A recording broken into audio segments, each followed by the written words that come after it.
The Secret Garden by Frances Hodgson Burnett. Chapter 6. There was someone crying, there was. The next day the rain poured down in torrents again, and when Mary looked out of her window the moor was almost hidden by grey mist and cloud. There could be no going out today. "What do you do in your cottage when it rains like this?" she asked Martha. "Try to keep out from under each other's feet mostly," Martha answered. There does seem a lot of us then. Mother's a good-tempered woman, but she gets fair moithered. The biggest ones goes out in the cow-shed and plays there. Dickon, he doesn't mind the wet. He just goes out the same as if the sun was shining. He says he sees things on rainy days as doesn't show when it's fair weather. He once found a little fox cub half drowned in its hole, and he brought it home in the bosom of his shirt to keep it warm. Its mother had been killed near-by, and the hole was swum out and the rest of the litter was dead. He's got it at home now. He found a half-drowned young crow another time and brought it home too, and tamed it. It's named Soot, because it's so black, and it hops and flies about with him everywhere. The time had come when Mary had forgotten to resent Martha's familiar talk. She had even begun to find it interesting, and to be sorry when she stopped or went away.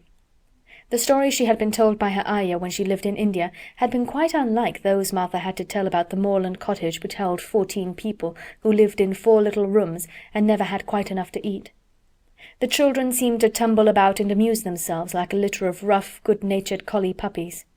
Mary was most attracted by the mother and Dickon. When Martha told stories of what mother said or did, they always sounded comfortable. "If I had a raven or a fox cub I could play with it," said Mary, "but I have nothing." Martha looked perplexed. "Can thou knit?" she asked. "No," answered Mary. "Can thou sew?" "No." "Can thou read?"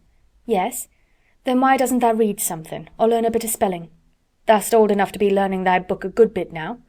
"I haven't any books," said Mary. "Those I had were left in India." "That's a pity," said Martha.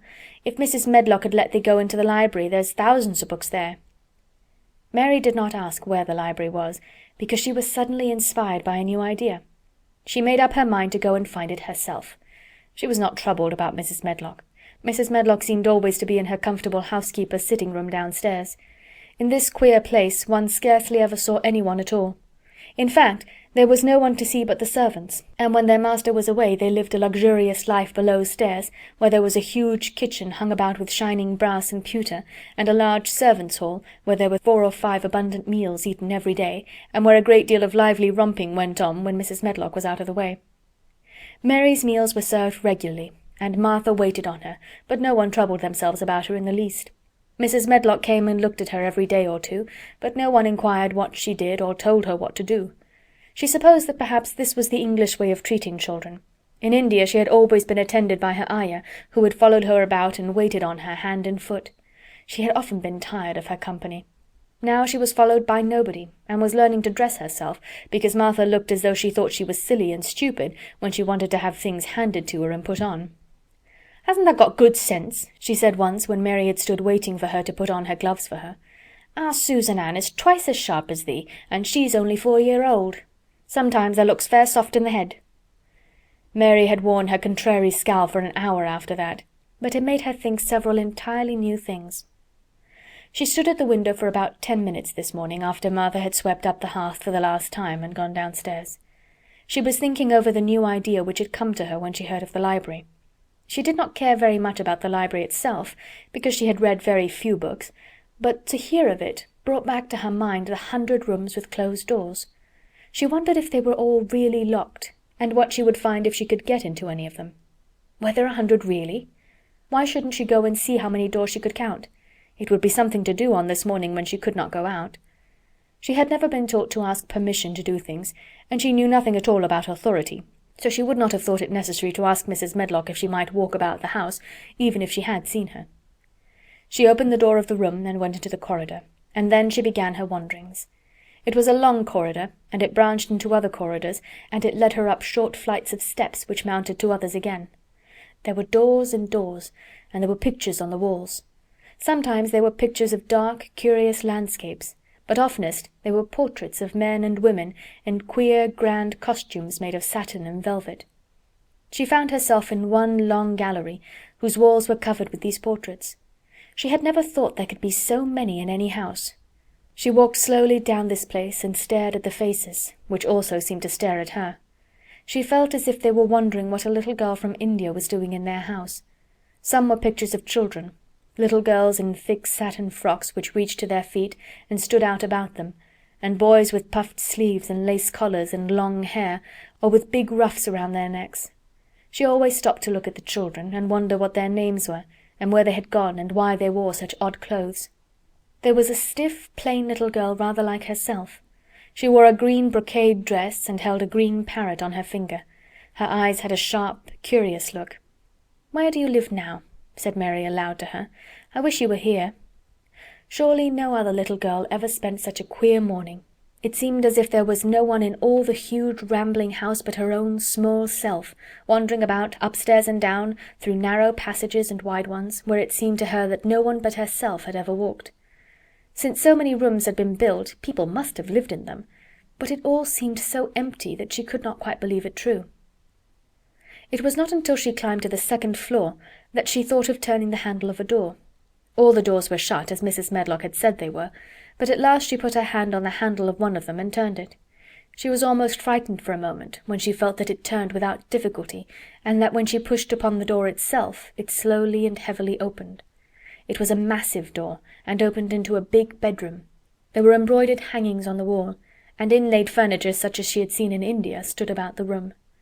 A broad window with leaded panes looked out upon the moor, and over the mantel was another portrait of the stiff, plain little girl, who seemed to stare at her more curiously than ever. "Perhaps she slept here once," said Mary. "She stares at me so that she makes me feel queer." After that she opened more doors and more. She saw so many rooms that she became quite tired, and began to think that there must be 100, though she had not counted them. In all of them there were old pictures or old tapestries with strange scenes worked on them. There were curious pieces of furniture and curious ornaments in nearly all of them. In one room, which looked like a lady's sitting-room, the hangings were all embroidered velvet, and in a cabinet were about 100 little elephants made of ivory. They were of different sizes, and some had their mahouts or palanquins on their backs. Some were much bigger than the others, and some were so tiny that they seemed only babies. Mary had seen carved ivory in India, and she knew all about elephants. She opened the door of the cabinet and stood on a footstool and played with these for quite a long time. When she got tired, she set the elephants in order and shut the door of the cabinet. In all her wanderings through the long corridors and the empty rooms, she had seen nothing alive, but in this room she saw something. Just after she had closed the cabinet door, she heard a tiny rustling sound. It made her jump and look around at the sofa by the fireplace, from which it seemed to come. In the corner of the sofa there was a cushion, and in the velvet which covered it there was a hole, and out of the hole peeped a tiny head with a pair of frightened eyes in it. Mary crept softly across the room to look. The bright eyes belonged to a little grey mouse, and the mouse had eaten a hole into the cushion and made a comfortable nest there. 6 baby mice were cuddled up asleep near her. If there was no one else alive in the 100 rooms, there were 7 mice who did not look lonely at all. "If they wouldn't be so frightened, I would take them back with me," said Mary. She had wandered about long enough to feel too tired to wander any further, and she turned back. 2 or 3 times she lost her way by turning down the wrong corridor, and was obliged to ramble up and down until she found the right one, but at last she reached her own floor again, though she was some distance from her own room, and did not know exactly where she was. "I believe I've taken a wrong turning again," she said, standing still at what seemed the end of a short passage with tapestry on the wall. "I don't know which way to go. How still everything is." It was while she was standing here, and just after she had said this, that the stillness was broken by a sound. It was another cry, but not quite like the one she had heard last night. It was only a short one, a fretful, childish whine muffled by passing through walls. "It's nearer than it was," said Mary, her heart beating rather faster, "and it is crying." She put her hand accidentally upon the tapestry near her, and then sprang back, feeling quite startled.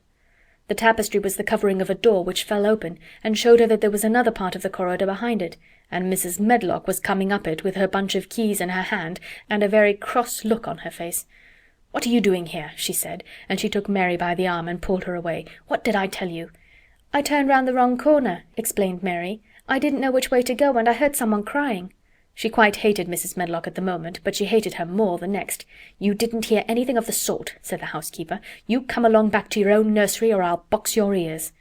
And she took her by the arm, and half pushed, half pulled her up one passage and down another, until she pushed her in at the door of her own room.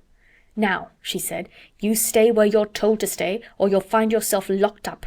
The master had better get you a governess, same as he said he would. You're one that needs someone to look sharp after you. I've got enough to do." She went out of the room and slammed the door after her, and Mary went and sat on the hearthrug, pale with rage. She did not cry, but ground her teeth. There was someone crying. There was, she said to herself. She had heard it twice now, and sometime she would find out. She had found out a great deal this morning. She felt as if she had been on a long journey, and at any rate she had had something to amuse her all the time, and she had played with the ivory elephants, and had seen the grey mouse and its babies in their nest in the velvet cushion. End of Chapter 6. Chapter 7. The Key to the Garden. 2 days after this, when Mary opened her eyes, she sat upright in bed immediately and called to Martha, "Look at the moor! Look at the moor!" The rainstorm had ended, and the grey mist and clouds had been swept away in the night by the wind. The wind itself had ceased, and a brilliant, deep blue sky arched high over the moorland. Never, never had Mary dreamed of a sky so blue. In India skies were hot and blazing. This was of a deep, cool blue, which almost seemed to sparkle like the waters of some lovely bottomless lake, and here and there, high, high in the arched blueness, floated small clouds of snow-white fleece. The far-reaching world of the moor itself looked softly blue instead of gloomy purple-black or awful dreary grey. "Aye," said Martha with a cheerful grin, "the storm's over for a bit. It does like this at this time of the year. It goes off in a night like it was pretending it had never been here and never meant to come again. That's because the springtime's on its way. It's a long way off yet, but it's coming." "I thought perhaps it always rained or looked dark in England," Mary said. "Eh, no," said Martha, sitting up on her heels among her black lead brushes. "Nowt o' the sort." "What does that mean?" asked Mary seriously. In India the natives spoke different dialects which only a few people understood, so she was not surprised when Martha used words she did not know. Martha laughed as she had done the first morning. "There now," she said, "I've talked broad Yorkshire again, like Mrs. Medlock said I mustn't. Nowt o' the sort means nothing of the sort," slowly and carefully, "but it takes so long to say it. Yorkshire's the sunniest place on earth when it is sunny. I told thee tha'd like the moor after a bit.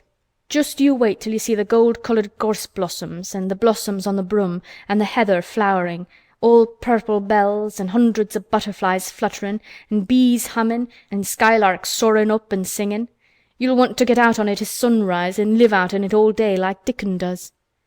"Could I ever get there?" asked Mary wistfully, looking through her window at the far-off blue. It was so new and big and wonderful, and such a heavenly colour. "I don't know," answered Martha. "Tha's never used thy legs since I was born, it seems to me. Tha couldn't walk 5 mile. It's 5 mile to our cottage. I should like to see your cottage." Martha stared at her a moment curiously before she took up her polishing brush and began to rub the grate again. She was thinking that the small plain face did not look quite as sour at this moment as it had done the first morning she saw it. It looked just a trifle like little Susan Ann's when she wanted something very much. "I'll ask my mother about it," she said. "She's one of them that nearly always sees a way to do things. It's my day out today and I'm going home. I am glad.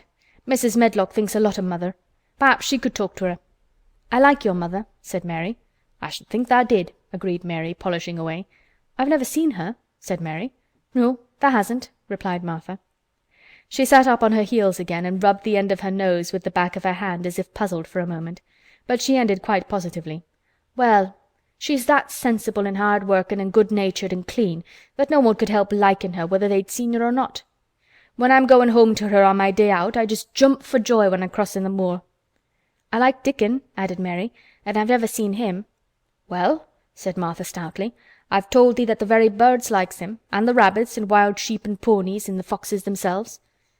I wonder," staring at her reflectively, "what Dickon would think of thee." "He wouldn't like me," said Mary in her stiff, cold little way. "No one does." Martha looked reflective again. "How does tha like thysel'?" she inquired, really quite as if she were curious to know. Mary hesitated a moment and thought it over. "Not at all, really," she answered. "But I never thought of that before." Martha grinned a little as if at some homely recollection. "Mother said that to me once," she said. She was at her wash-tub and I was in a bad temper and talking ill of folk, and she turns round on me and says, 'Tha young vixen, tha. There tha stands saying tha doesn't like this one and tha doesn't like that one. How does tha like thasel?' That made me laugh, and it brought me to my senses in a minute." She went away in high spirits as soon as she had given Mary her breakfast. She was going to walk 5 miles across the moor to the cottage, and she was going to help her mother with the washing and do the week's baking and enjoy herself thoroughly. Mary felt lonelier than ever when she knew she was no longer in the house. She went out into the garden as quickly as possible, and the first thing she did was to run round and round the fountain flower garden 10 times. She counted the times carefully, and when she had finished she felt in better spirits. The sunshine made the whole place look different. The high, deep blue sky arched over Misselthwaite as well as over the moor, and she kept lifting her face and looking up into it, trying to imagine what it would be like to lie down on one of the little snow-white clouds and float about. She went into the first kitchen garden and found Ben Weatherstaff working there with 2 other gardeners. The change in the weather seemed to have done him good. He spoke to her of his own accord. "Springtime's comin'," he said. "Cannot tha smell it?" Mary sniffed and thought she could. "I smell something nice and fresh and damp," she said. "That's the good rich earth," he answered, digging away. "It's in a good humor making ready to grow things. It's glad when plantin' time comes. It's dull in the winter when it's got nowt to do. In the flower gardens out there things will be stirrin' down below in the dark. The sun's warmin' 'em. You'll see bits o' green spikes stickin' out o' the black earth after a bit." "What will they be?" asked Mary. "Crocuses and snowdrops and daffydowndillys. Has tha never seen them?" "No. Everything is hot and wet and green after the rains in India," said Mary, "and I think things grow up in a night." "These won't grow up in a night," said Weatherstaff. "Tha'll have to wait for 'em. They'll poke up a bit higher here and push out a spike more there and uncurl a leaf this day and another that. You watch 'em." "I'm going to," answered Mary. Very soon she heard the soft rustling flight of wings again, and she knew at once that the robin had come again. He was very pert and lively, and hopped about so close to her feet and put his head on one side and looked at her so slyly that she asked Ben Weatherstaff a question. "Do you think he remembers me?" she said. "Remembers thee?" said Weatherstaff indignantly. "He knows every cabbage stump in the gardens, let alone the people. He's never seen a little wench here before, and he's bent on finding out all about thee. There's no need to try to hide anything from him." "Are things stirring down below in the dark in that garden where he lives?" Mary inquired. "What garden?" grunted Weatherstaff, becoming surly again. "The one where the old rose trees are." She could not help asking, because she wanted so much to know. "Are all the flowers dead, or do some of them come again in the summer? Are there ever any roses?" "Ask him," said Ben Weatherstaff, hunching his shoulders toward the robin. "He's the only one as knows. No one else has seen inside it for 10 year." 10 years was a long time, Mary thought. She had been born 10 years ago. She walked away slowly, thinking. She had begun to like the garden, just as she had begun to like the robin and Dickon and Martha's mother. She was beginning to like Martha too. That seemed a good many people to like, when you were not used to liking. She thought of the robin as one of the people.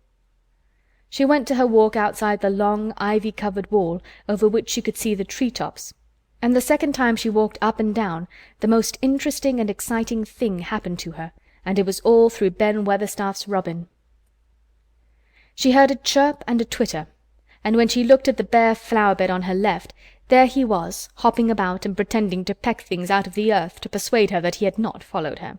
But she knew he had followed her, and the surprise so filled her with delight that she almost trembled a little. "You do remember me," she cried out. "You do! You're prettier than anything else in the world." She chirped and talked and coaxed, and he hopped and flirted his tail and twittered. It was as if he were talking. His red waistcoat was like satin, and he puffed his tiny breast out and was so fine and so grand and so pretty that it was really as if he was showing her how important and like a human person a robin could be. Mistress Mary forgot that she had ever been contrary in her life when he allowed her to draw closer and closer to him, and bend down and talk and try to make something like robin sounds. Oh, to think that he should actually let her come as near to him as that! He knew nothing in the world would make her put out her hand toward him or startled him in the least tiniest way. He knew it because he was a real person, only nicer than any other person in the world. She was so happy that she scarcely dared to breathe. The flower-bed was not quite bare. It was bare of flowers because the perennial plants had been cut down for their winter rest, but there were tall shrubs and low ones which grew together at the back of the bed, and as the robin hopped about under them she saw him hop over a small pile of freshly turned up earth. He stopped on it to look for a worm. The earth had been turned up because a dog had been trying to dig up a mole, and he had scratched quite a deep hole. Mary looked at it, not really knowing why the hole was there, and as she looked she saw something almost buried in the newly turned soil. It was something like a ring of rusty iron or brass, and when the robin flew up into a tree near by, she put out her hand and picked the ring up. It was more than a ring, however. It was an old key, which looked as if it had been buried a long time. Mistress Mary stood up and looked at it with an almost frightened face as it hung from her finger. "Perhaps it has been buried for 10 years," she said in a whisper. "Perhaps it is the key to the garden." End of Chapter 7. Chapter 8. The Robin Who Showed the Way. She looked at the key quite a long time. She turned it over and over and thought about it. As I have said before, she was not a child who had been trained to ask permission or consult her elders about things. All she thought about the key was that if it was the key to the closed garden, and she could find out where the door was, she could perhaps open it and see what was inside the walls and what had happened to the old rose trees. It was because it had been shut up so long that she wanted to see it. It seemed as if it must be different from other places, and that something strange must have happened to it during 10 years. Besides that, if she liked it, she could go into it every day and shut the door behind her, and she could make up some play of her own and play it quite alone, because nobody would ever know where she was, but would think the door was still locked and the key buried in the earth. The thought of that pleased her very much. Living, as it were, all by herself in a house with 100 mysteriously closed rooms, and having nothing whatever to do to amuse herself, had set her inactive brain to working, and was actually awakening her imagination. There is no doubt that the fresh, strong, pure air from the moor had a great deal to do with it. Just as it had given her an appetite, and fighting with the wind had stirred her blood, so the same things had stirred her mind. In India she had always been too hot and languid and weak to care much about anything, but in this place she was beginning to care and to want to do new things. Already she felt less contrary, though she did not know why. She put the key in her pocket and walked up and down her walk. No one but herself ever seemed to come there, so she could walk slowly and look at the wall, or rather at the ivy growing on it. The ivy was the baffling thing. Howsoever carefully she looked, she could see nothing but thickly growing, glossy, dark green leaves. She was very much disappointed. Something of her contrariness came back to her as she paced the walk and looked over it at the tree-tops inside. It seemed so silly, she said to herself, to be near it and not be able to get in. She took the key in her pocket when she went back to the house, and she made up her mind that she would always carry it with her when she went out, so that if she ever should find the hidden door, she would be ready. Mrs. Medlock had allowed Martha to sleep all night at the cottage, but she was back at her work in the morning with cheeks redder than ever and in the best of spirits. "I got up at 4 o'clock," she said. It was pretty on the moor with the birds getting up and the rabbits scampering about and the sun rising. I didn't walk all the way. A man gave me a ride in his cart and I did enjoy myself." She was full of stories of the delights of her day out. Her mother had been glad to see her, and they had got the baking and washing all out of the way. She had even made each of the children a dough cake with a bit of brown sugar on it. "I had 'em all piping hot when they came in from playing on the moor. And the cottage all smelt o' nice, clean, hot bacon, and there was a good fire, and they just shouted for joy. Our Dickon said our cottage was good enough for a king." In the evening they had all sat round the fire, and Martha and her mother had sewed patches on torn clothes and mended stockings, and Martha had told them about the little girl who had come from India and who had been waited on all her life by what Martha called blacks, until she didn't know how to put on her own stockings. They did like to hear about you," said Martha. "They wanted to know all about the blacks and about the ship you came in. I couldn't tell 'em enough." Mary reflected a little. "I'll tell you a great deal more before your next day out," she said, "so that you will have more to talk about. I dare say they would like to hear about riding on elephants and camels, and about the officers going to hunt tigers." "My word!" cried delighted Martha. "It would set 'em clean off their heads. Would tha really do that, miss? It would be same as a wild beast show like we heard they had in York once." "India's quite different from Yorkshire," said Mary slowly as she thought the matter over. "I never thought of that. Did Dickon and your mother like to hear you talk about me?" "Why, our Dickon's eyes nearly started out of his head, they got that round," answered Martha. "But mother, she was put out about your seemin' to be all by yourself like. She said, 'Hasn't Mr. Craven got no governess for her, nor no nurse?' And I said, 'No, he hasn't, though Mrs. Medlock says he will when he thinks of it, but she says he mayn't think of it for 2 or 3 years.' 'I don't want a governess,' said Mary sharply. 'But mother says you ought to be learnin' your book by this time, and you ought to have a woman to look after you, and she says, "Now, Martha, you just think how you'd feel yourself in a big place like that, wanderin' about all alone and no mother. You do your best to cheer her up," she says, and I said I would." Mary gave her a long, steady look. "You do cheer me up," she said. "I like to hear you talk." Presently Martha went out of the room and came back with something held in her hands under her apron. "What does tha think?" she said with a cheerful grin. "I've bought thee a present." "A present?" exclaimed Mistress Mary. How could a cottage full of 14 hungry people give anyone a present? "A man was driving across the moor peddling," Martha explained, "and he stopped his cart at our door. He had pots and pans and odds and ends, but mother had no money to buy anything. Just as he was going away, our Elizabeth Ellen called out, 'Mother, he's got skipping ropes with red and blue handles.' And mother, she calls out quite sudden, 'Here, stop, mister. How much are they?' And he says, 'Tuppence.' And mother, she began fumbling in her pocket, and she says to me, 'Martha, tha's brought me thy wages like a good lass, and I've got 4 places to put every penny, but I'm just going to take 2pence out of it to buy that child a skipping rope.' And she bought one, and here it is." She brought it out from under her apron and exhibited it quite proudly. It was a strong, slender rope with a striped red and blue handle at each end. But Mary Lennox had never seen a skipping rope before. She gazed at it with a mystified expression. "What is it for?" she asked curiously. "For?" cried out Martha. "Does that mean that they've not got skipping ropes in India, for all they've got elephants and tigers and camels? No wonder most of 'em's black. This is what it's for. Just watch me." And she ran into the middle of the room, and taking a handle in each hand, began to skip and skip and skip, while Mary turned in her chair to stare at her, and the queer faces in the old portraits seemed to stare at her too, and wonder what on earth this common little cottager had the impudence to be doing under their very noses. But Martha did not even see them. The interest and curiosity in Mistress Mary's face delighted her, and she went on skipping and counted as she skipped until she had reached 100. "I could skip longer than that," she said when she stopped. "I've skipped as much as 500 when I was 12, but I wasn't as fat then as I am now, and I was in practice." Mary got up from her chair, beginning to feel excited herself. "It looks nice," she said. "Your mother is a kind woman. Do you think I could ever skip like that?" "You just try it," urged Martha, handing her the skipping rope. "You can't skip 100 at first, but if you practice you'll mount up. That's what mother said. She says, 'Nothin' will do her more good than skipping rope. It's the sensiblest toy a child can have. Let her play out in the fresh air skipping, and it'll stretch her legs and arms and give her some strength in 'em." It was plain that there was not a great deal of strength in Mistress Mary's arms and legs when she first began to skip. She was not very clever at it, but she liked it so much that she did not want to stop. "Put on thy things and run and skip out of doors," said Martha.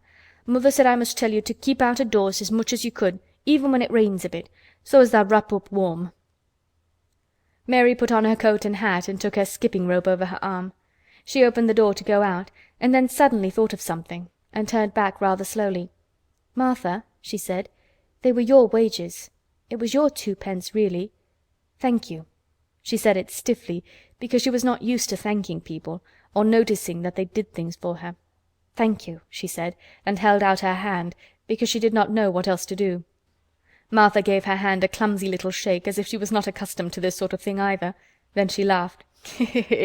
"That a queered old womanish thing," she said. "If tha'd been our Elizabeth Ellen, tha'd have given me a kiss." Mary looked stiffer than ever.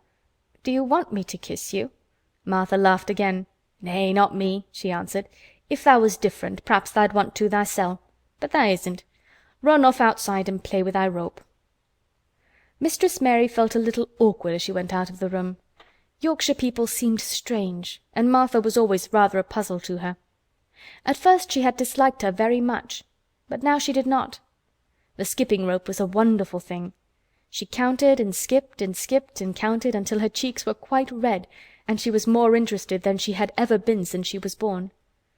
The sun was shining and a little wind was blowing, not a rough wind, but one which came in delightful little gusts and brought a fresh scent of newly turned earth with it.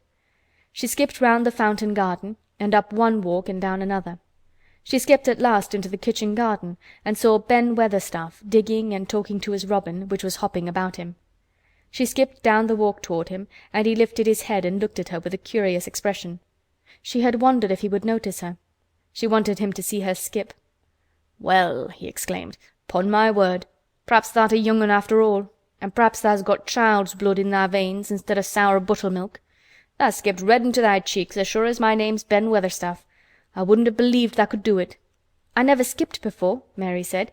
"I'm just beginning. I can only go up to 20. "Tha keep on," said Ben. "Tha shapes well enough for it for a young un that's lived with heathen. Just see how he's watchin' thee," jerking his head toward the robin. "He followed after thee yesterday.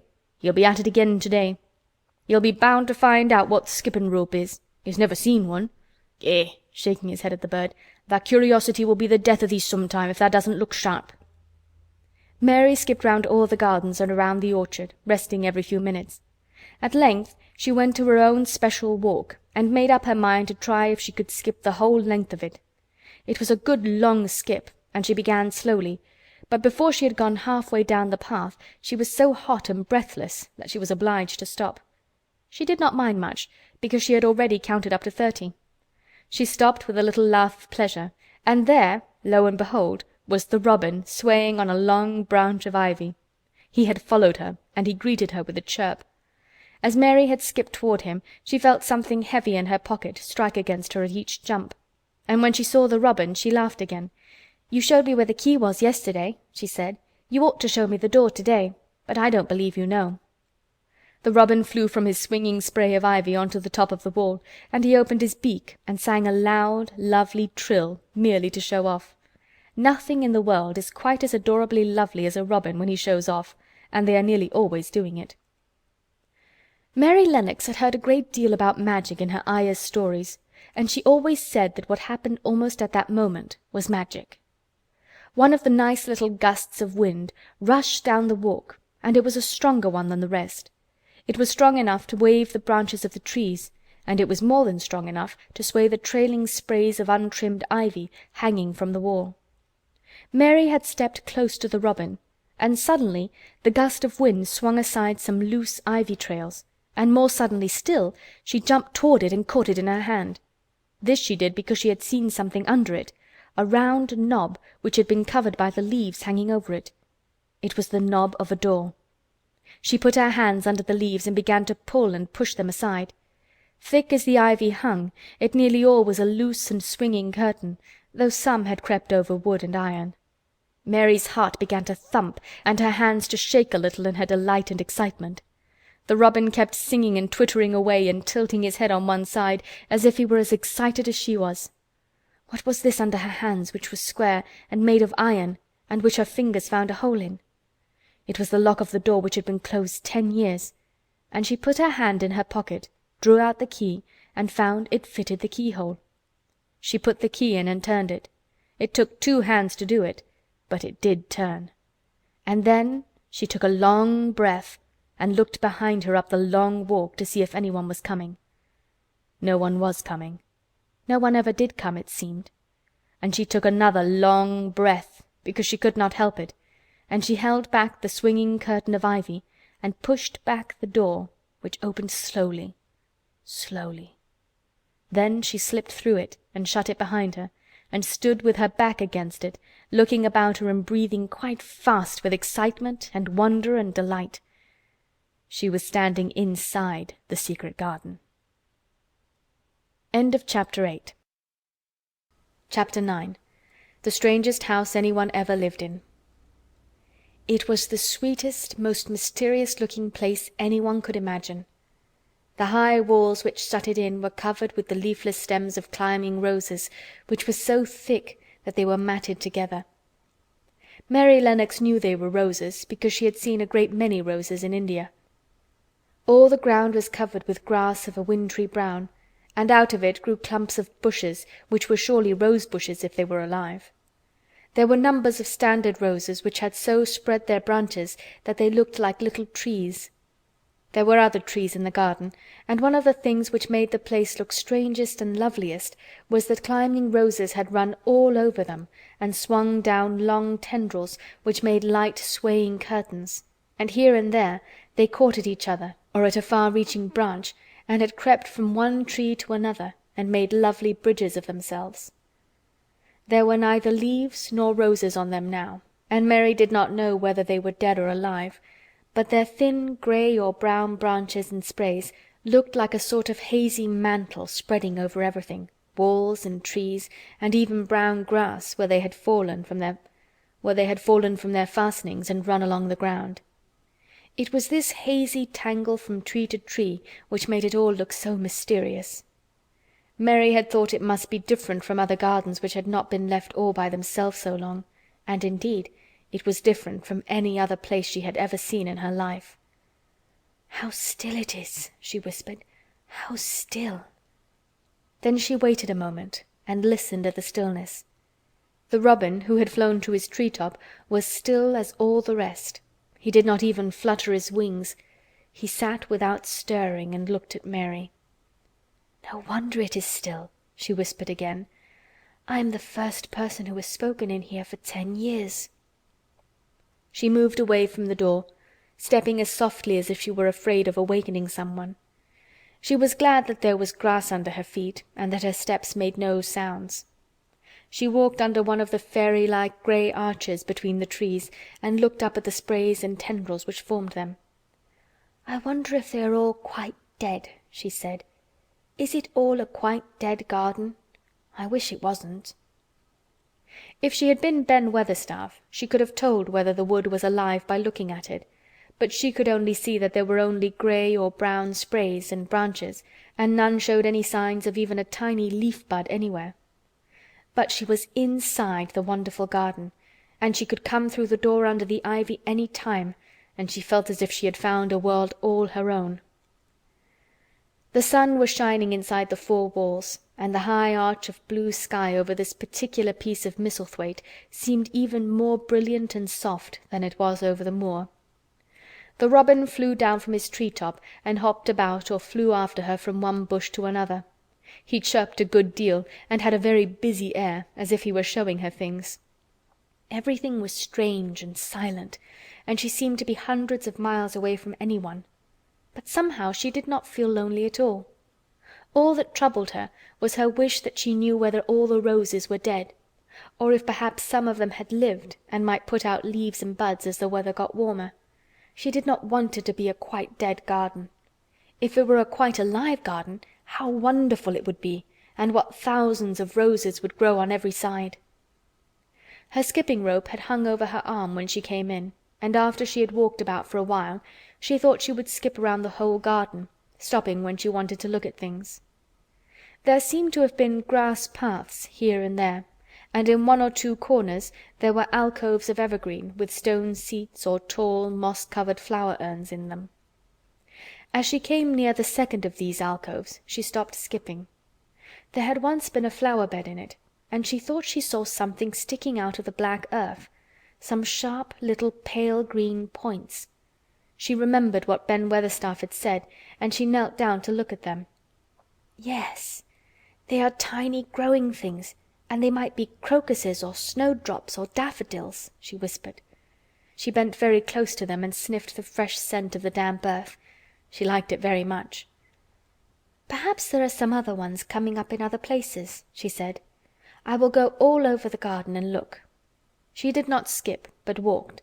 She went slowly and kept her eyes on the ground. She looked in the old border beds and among the grass, and after she had gone round, trying to miss nothing, she had found ever so many more sharp pale green points, and she had become quite excited again. "It isn't a quite dead garden," she cried out softly to herself. "Even if the roses are dead, there are other things alive." She did not know anything about gardening, but the grass seemed so thick in some of the places where the green points were pushing their way through that she thought they did not seem to have enough room to grow. She searched about until she found a rather sharp piece of wood, and knelt down and dug and weeded out the weeds and grass until she made nice little clear places around them. "Now they look as if they could breathe," she said, after she had finished with the first ones. "I'm going to do ever so many more. I'll do all I can see. If I haven't time today, I can come tomorrow." She went from place to place and dug and weeded and enjoyed herself so immensely that she was led on from bed to bed and into the grass under the trees.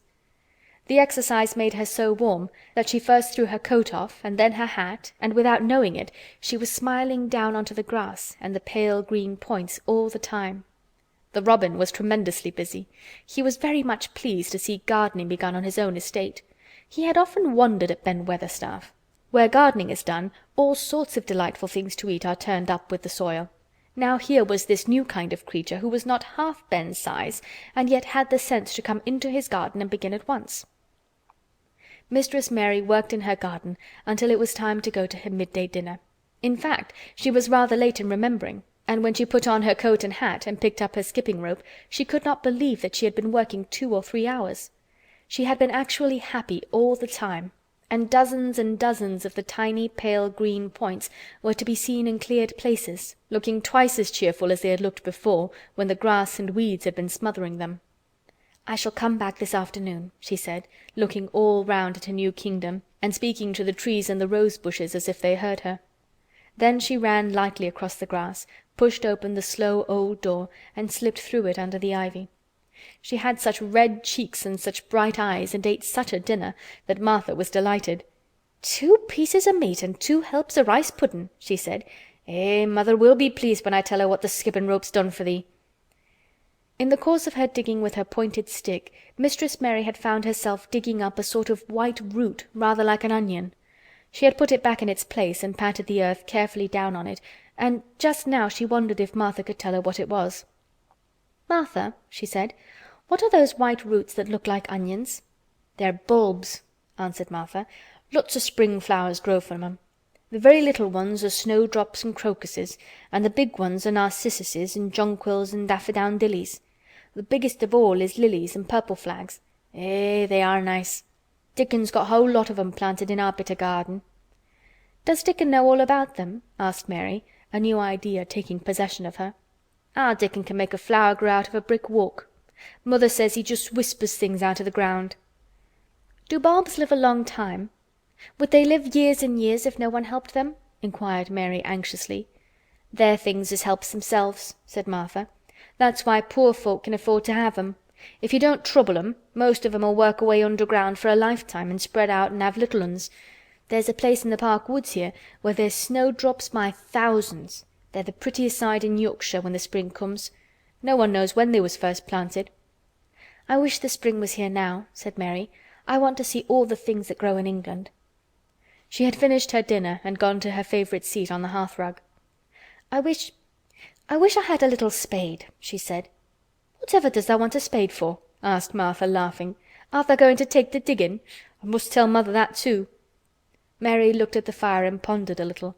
She must be careful if she meant to keep her secret kingdom. She wasn't doing any harm, but if Mr. Craven found out about the open door he would be fearfully angry and get a new key and lock it up forevermore. She really could not bear that. "This is such a big, lonely place," she said slowly, as if she were turning matters over in her mind. "The house is lonely, and the park is lonely, and the gardens are lonely. So many places seem shut up. I never did many things in India, but there were more people to look at, natives and soldiers marching by, and sometimes bands playing, and my ayah told me stories. There is no one to talk to here except you and Ben Weatherstaff, and you have to do your work, and Ben Weatherstaff won't speak to me often. I thought if I had a little spade I could dig somewhere as he does, and I might make a little garden if he would give me some seeds."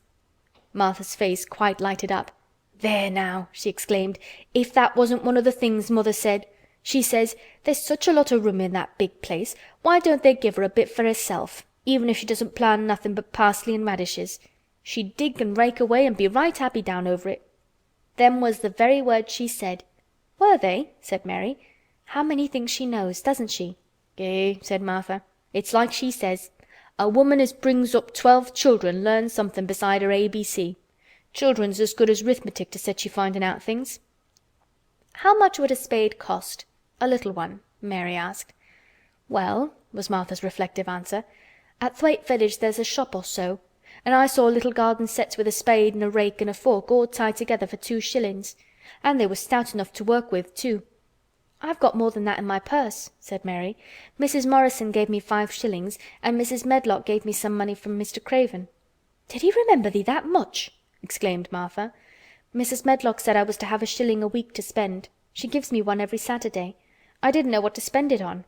"My word, that's riches," said Martha. "Tha can buy anything in the world tha wants. The rent of our cottage is only 1 and 3pence, and it's like pulling eye teeth to get it. Now I've just thought of something," putting her hands on her hips. "What?" said Mary eagerly. "In the shop at Thwaite they sell packages of flower seeds for a penny each, and our Dickon, he knows which is the prettiest ones and how to make 'em grow. He walks over to Thwaite many a day just for the fun of it. Dost thou know how to print letters?" suddenly. "I know how to write," Mary answered. Martha shook her head. "Our Dickon can only read printing. If thou could print, we could write a letter to him and ask him to go and buy the garden tools and the seeds at the same time." "Oh, you're a good girl!" Mary cried. "You are, really. I didn't know you were so nice. I know I can print letters if I try. Let's ask Mrs. Medlock for a pen and ink and some paper." "I've got some of my own," said Martha. "I bought 'em so I could print a bit of a letter to Mother of a Sunday. I'll go and get it." She ran out of the room, and Mary stood by the fire and twisted her thin little hands together with sheer pleasure. "If I have a spade," she whispered, "I can make the earth nice and soft and dig up weeds. If I have seeds and can make flowers grow, the garden won't be dead at all. It will come alive." She did not go out again that afternoon, because when Martha returned with her pen and ink and paper she was obliged to clear the table and carry the plates and dishes downstairs, and when she got into the kitchen Mrs. Medlock was there and told her to do something, so Mary waited for what seemed to her a long time before she came back. Then it was a serious piece of work to write to Dickon. Mary had been taught very little because her governesses had disliked her too much to stay with her. She could not spell particularly well, but she found that she could print letters when she tried. This was the letter Martha dictated to her. "My dear Dickon, this comes hoping to find you as well as it leaves me at present. Miss Mary has plenty of money, and will you go to Thwaite and buy her some flower seeds and a set of garden tools to make a flower bed. Pick the prettiest ones and easy to grow, because she has never done it before and lived in India, which is different. Give my love to Mother and every one of you. Miss Mary is going to tell me a lot more, so that on my next day out you can hear about elephants and camels and gentlemen going hunting lions and tigers. Your loving sister, Martha Phoebe Sowerby." "We'll put the money in the envelope and I'll get the butcher boy to take it in his cart. He's a great friend of Dickon's," said Martha. "How shall I get the things when Dickon buys them?" "He'll bring 'em to you himself. He'll like to walk over this way." "Oh!" exclaimed Mary. "Then I shall see him. I never thought I should see Dickon." "Does thou want to see him?" asked Martha suddenly, for Mary had looked so pleased. "Yes, I do. I never saw a boy foxes and crows loved. I want to see him very much." Martha gave a little start as if she remembered something. "Now to think," she broke out, "to think o' me forgetting that there, and I thought I was going to tell you first thing this morning. I asked Mother, and she said she'd ask Mrs. Medlock her own self." "Do you mean," Mary began, "what I said Tuesday? Ask her if you might be driven over to our cottage some day and have a bit of Mother's hot oat cake and butter and a glass of milk." It seemed as if all the interesting things were happening in one day. To think of going over the moor in the daylight and when the sky was blue. To think of going into the cottage which held 12 children. "Does she think Mrs. Medlock would let me go?" she asked quite anxiously. "Aye, she thinks she would. She knows what a tidy woman Mother is and how clean she keeps the cottage." "If I went I should see your mother as well as Dickon," said Mary, thinking it over and liking the idea very much. "She doesn't seem to be like the mothers in India." Her work in the garden and the excitement of the afternoon ended by making her feel quiet and thoughtful. Martha stayed with her until tea time, but they sat in comfortable quiet and talked very little. But just before Martha went downstairs for the tea tray, Mary asked a question. "Martha," she said, "has the scullery maid had the toothache again today?" Martha certainly started slightly. "What makes thee ask that?" she said. "Because when I waited so long for you to come back I opened the door and walked down the corridor to see if you were coming. And I heard that far-off crying again, just as we heard it the other night. There isn't a wind to-day, so you see it couldn't have been the wind." "Eh," said Martha restlessly, "tha' mustn't go walking about in corridors and listening. Mr. Craven would be that there angry there's no knowing what he'd do." "I wasn't listening," said Mary. "I was just waiting for you, and I heard it. That's 3 times." "My word, there's Mrs. Medlock's bell," said Martha, and she almost ran out of the room. "It's the strangest house anyone ever lived in," said Mary drowsily, as she dropped her head on the cushioned seat of the armchair near her. Fresh air and digging and skipping rope had made her feel so comfortably tired that she fell asleep. End of Chapter 9. Chapter 10. Dickon. The sun shone down for nearly a week on the secret garden. The secret garden was what Mary called it when she was thinking of it. She liked the name, and she liked still more the feeling that when its beautiful old walls shut her in, no one knew where she was. It seemed almost like being shut out of the world in some fairy place. The few books she had read and liked had been fairy story books, and she had read of secret gardens in some of the stories. Sometimes people went to sleep in them for 100 years, which she had thought must be rather stupid. She had no intention of going to sleep, and in fact she was becoming wider awake every day which passed at Misselthwaite. She was beginning to like to be out of doors. She no longer hated the wind, but enjoyed it. She could run faster and longer, and she could skip up to 100. The bulbs in the secret garden must have been much astonished. Such nice clear places were made round them that they had all the breathing space they wanted, and really, if Mistress Mary had known it, they began to cheer up under the dark earth and work tremendously. The sun could get at them and warm them, and when the rain came down it could reach them at once, so they began to feel very much alive. Mary was an odd, determined little person, and now she had something interesting to be determined about, she was very much absorbed indeed. She worked and dug and pulled up weeds steadily, only becoming more pleased with her work every hour instead of tiring of it. It seemed to her like a fascinating sort of play. She found many more of the sprouting pale green points than she had ever hoped to find. They seemed to be starting up everywhere, and each day she was sure she found tiny new ones, some so tiny that they barely peeped above the earth. There were so many that she remembered what Martha had said about the snowdrops by the thousands, and about bulbs spreading and making new ones. These had been left to themselves for 10 years, and perhaps they had spread, like the snowdrops, into thousands. She wondered how long it would be before they showed that they were flowers.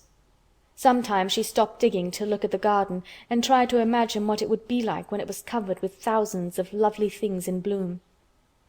During that week of sunshine she became more intimate with Ben Weatherstaff. She surprised him several times by seeming to start up beside him as if she sprang out of the earth. The truth was that she was afraid that he would pick up his tools and go away if he saw her coming, so she always walked toward him as silently as possible. But in fact he did not object to her as strongly as he had at first.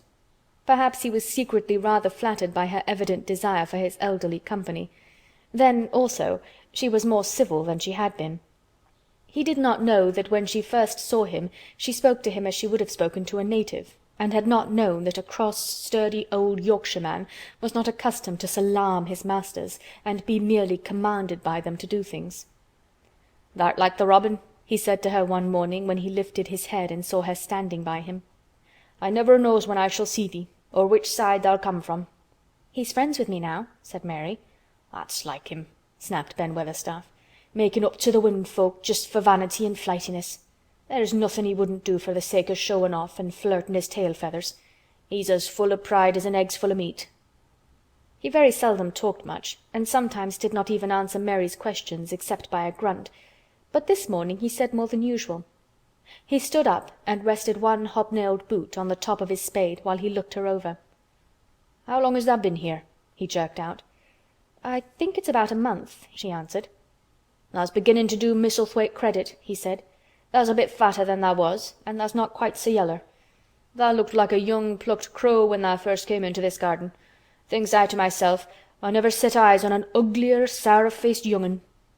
Mary was not vain, and as she had never thought much of her looks, she was not greatly disturbed. "I know I'm fatter," she said. "My stockings are getting tighter. They used to make wrinkles." "There's the robin, Ben Weatherstaff." There indeed was the robin, and she thought he looked nicer than ever. His red waistcoat was as glossy as satin, and he flirted his wings and tail, and tilted his head, and hopped about with all sorts of lively graces. He seemed determined to make Ben Weatherstaff admire him, but Ben was sarcastic. "Aye, there tha'rt," he said. "Tha can put up with me for a bit sometimes when tha's got no one better. Tha's been reddening up thy waistcoat and polishing thy feathers this 2 weeks. I know what tha's up to. Tha's courting some bold young madam somewhere, telling thy lies to her about being the finest cock robin on Missel Moor and ready to fight all the rest of them." "Oh, look at him!" exclaimed Mary. The robin was evidently in a fascinating, bold mood. He hopped closer and closer and looked at Ben Weatherstaff more and more engagingly. He flew to the nearest currant bush and tilted his head and sang a little song right at him. "Tha thinks tha'll get over me by doing that," said Ben, wrinkling his face up in such a way that Mary felt sure he was trying not to look pleased. "Tha thinks no one can stand out against thee.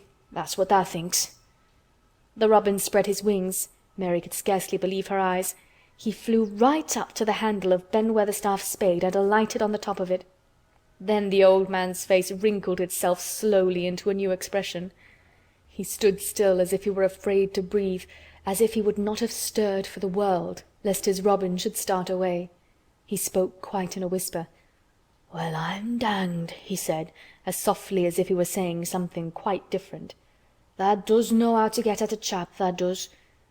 Tha's fair unearthly, tha's so knowin'." And he stood without stirring, almost without drawing his breath, until the robin gave another flirt to his wings and flew away. Then he stood looking at the handle of the spade as if there might be magic in it, and then he began to dig again, and said nothing more for several minutes. But because he kept breaking into a slow grin now and then, Mary was not afraid to talk to him. "Have you a garden of your own?" she asked. "No, I'm a bachelder and lodge with Martin at the gate." "If you had one," said Mary, "what would you plant?" "Cabbages and taters and onions."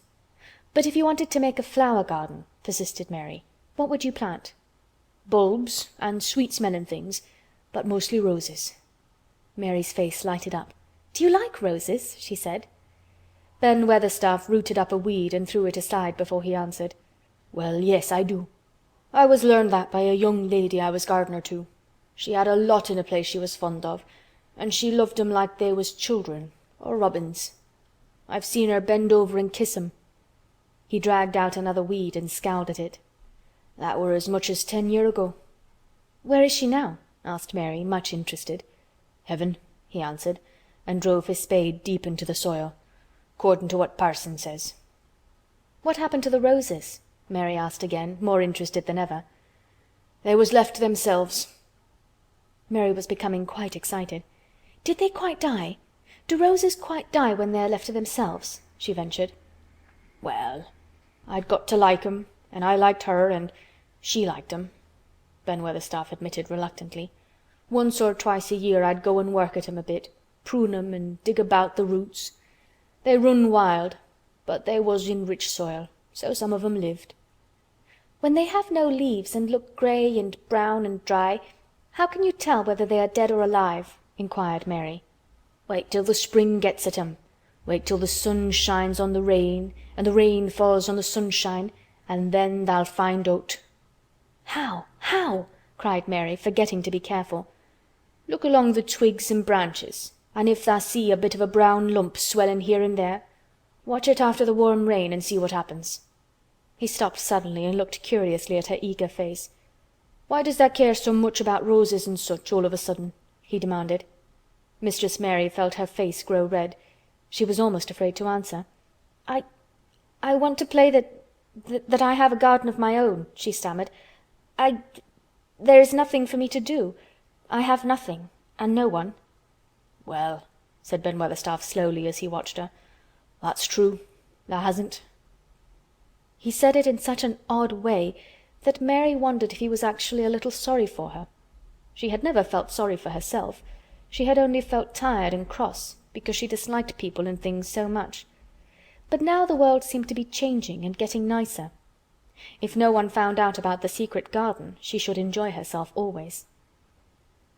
She stayed with him for 10 or 15 minutes longer, and asked him as many questions as she dared. He answered every one of them in his queer grunting way, and did not seem really cross, and did not pick up his spade and leave her. He said something about roses just as she was going away, and it reminded her of the ones he had said he had been fond of. "Do you go and see those other roses now?" she asked. "Not been this year. My rheumatics has made me too stiff in the joints." He said it in his grumbling voice, and then quite suddenly he seemed to get angry with her, though she did not see why he should. "Now look here," he said sharply, "don't tha ask so many questions. Thou'rt the worst wench for asking questions I've ever come across.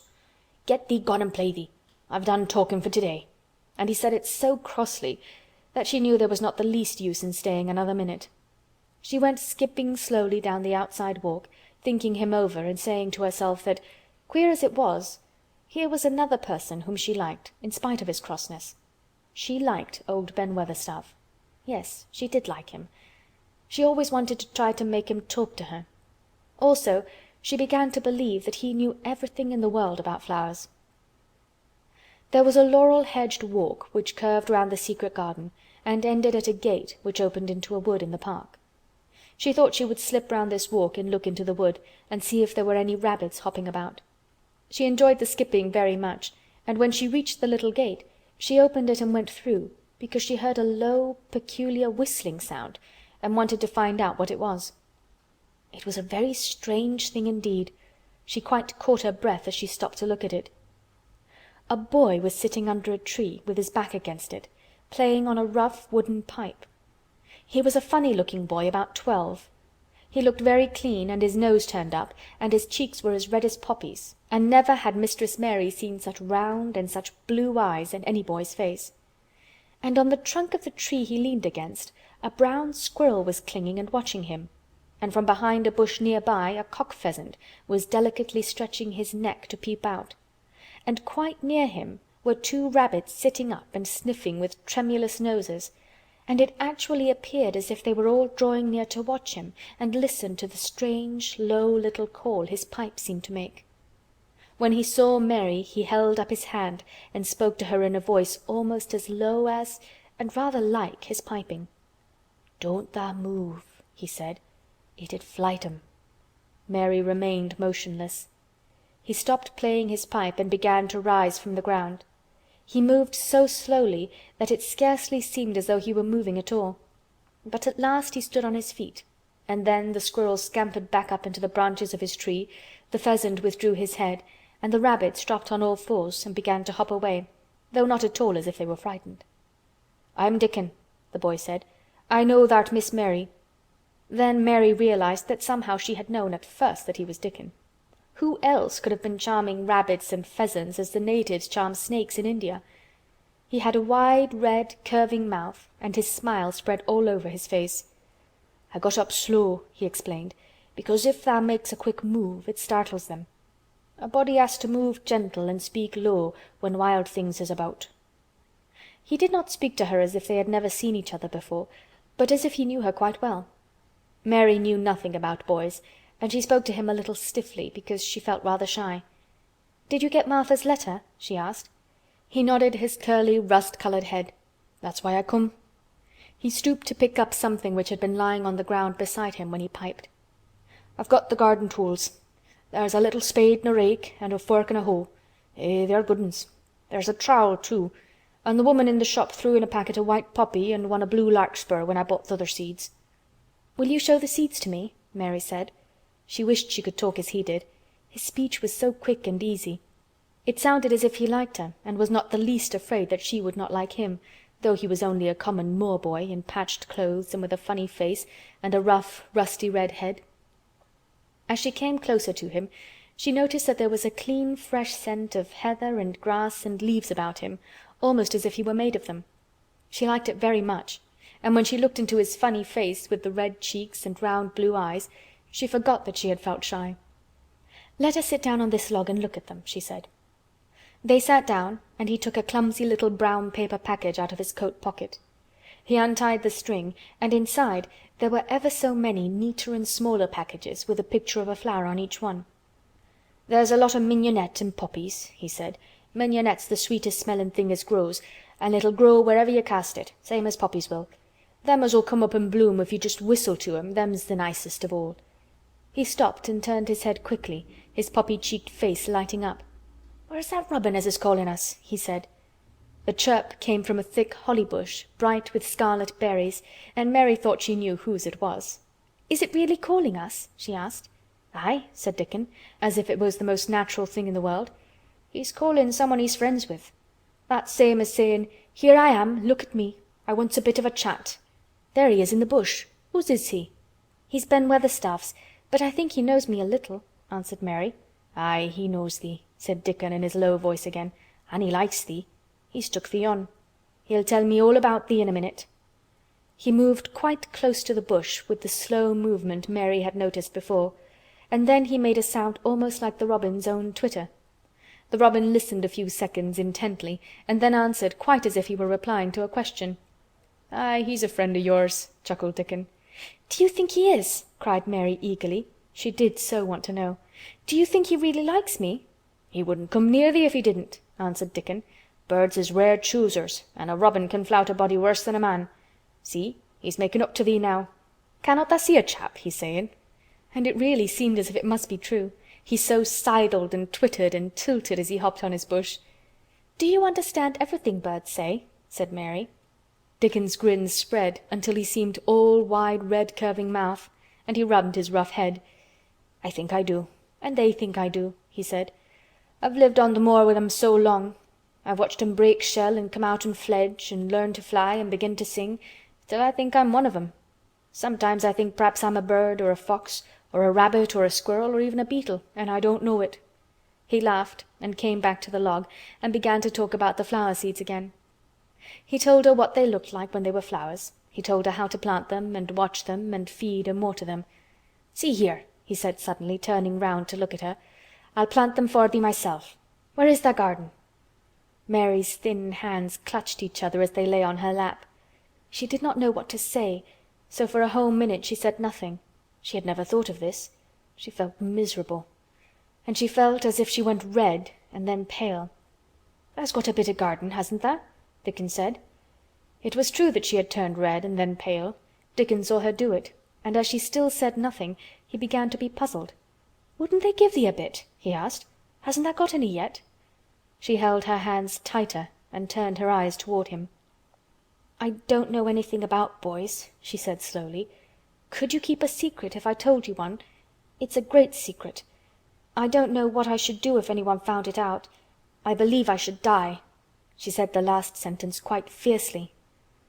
Dickon looked more puzzled than ever and even rubbed his hand over his rough head again, but he answered quite good-humoredly.